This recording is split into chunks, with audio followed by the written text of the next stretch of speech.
Welcome to the Slop Farm. Enjoy the video. You begin by confirming measurements and creating the first opening. Measure the hood outlet and mark the path through the cabinet and ceiling or wall because alignment matters. Once you've removed filters and turned power off, cut a pilot hole to the outside using a drill, then enlarge with a reciprocating saw. Follow the center line to avoid studs or wiring. Make sure to wear eye protection and a dust mask.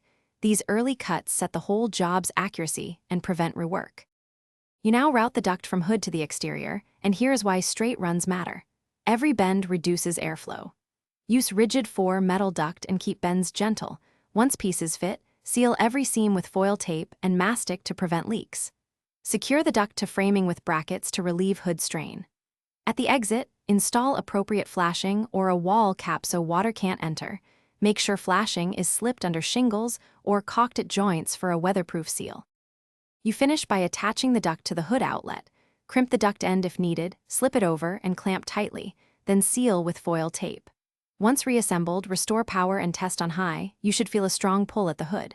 If flow is weak, inspect for kinks, sharp bends, or animal nests in the cap. Also recheck sealed joints. One key troubleshooting tip. If noise increases, add a short vibration isolator and confirm the duct isn't rubbing within the cabinet. Thanks for watching. Consider subscribing if we helped you today.